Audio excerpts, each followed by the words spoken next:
the big bright spot, I think, to a lot of people's shock, has been Trevor Rogers. He's been fantastic. Like 2 outs away, I think, from 4 or 5 quality starts already, and just 6 starts, something like that. Is this breakout? Is this for real? Are we fully buying into the Trevor Rogers resurgence now? Did maybe everybody that rushed to say it was a terrible trade, maybe eat their words a little bit so far? Well, we'll find out. I think trades are so.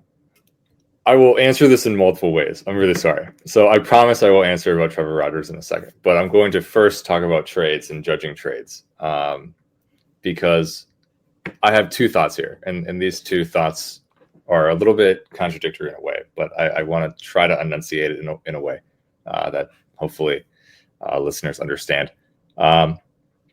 Basically, the trade for Trevor Rogers can be looked at as both good and bad, and it depends on what lens you take. So if you take it as in 2024, Mike Elias was trying to bolster a starting rotation and help this team win in the playoffs, if that is the lens you look through, and the point was, number one, you're getting a guy that has multiple years of control, but really you're trying to bolster the 2024 team. It was a complete abject disaster, especially when Connor Norby could have been incredibly important for that team because of the infield injuries. So if you look at through that lens, I don't really care what everything else brings. It's an abject disaster. If you look at it from a longer term point of view, in which case 6 starts this year don't necessarily tell the story. We would have to judge this in 10 years, maybe. Look down the line. If you look in 10 years and say, oh, Trevor Rogers, from 2025 onward, for the 3 years he was in Baltimore, had a 3.30 ERA.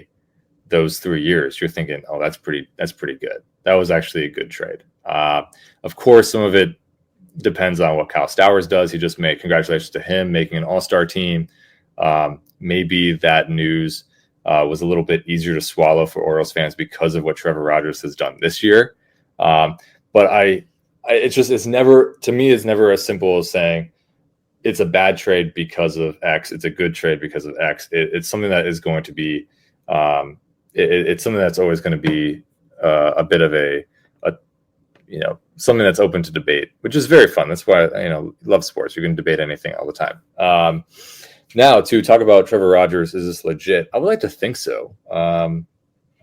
It looks better. I was looking at his arm slot data, and his arm slot is closer to what it was in 21, which obviously was a good year for him.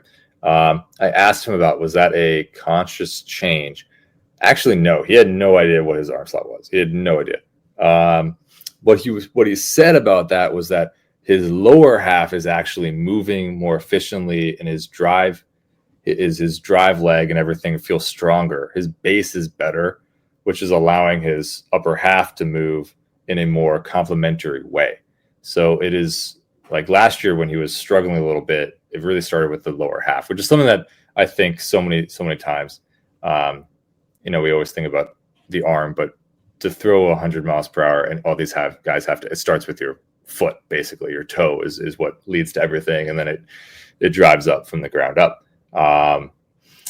So he feels better in that manner. I think if he can, the velocity has been good, but we also saw Sunday when his velocity was more back to what it was, that he still had good results, which is a great sign. That's one of the most positives. If he can't, like if he's throwing 95, you feel really good about it.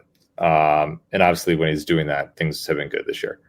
When he's throwing 93 like he did Sunday and below, and he still can command pitches the way he did and get outs the way he did, you're going to feel like, hey, maybe this is a guy that even on a bad day, he can grind through a lineup that has really been slumping, to be honest. I mean, Atlanta has not been a good team, so it's looking through that lens a little bit.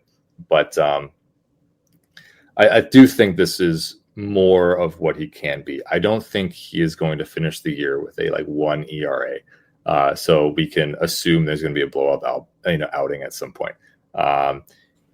But overall, I think it's going to be pretty good. I would like to shout John Mioli.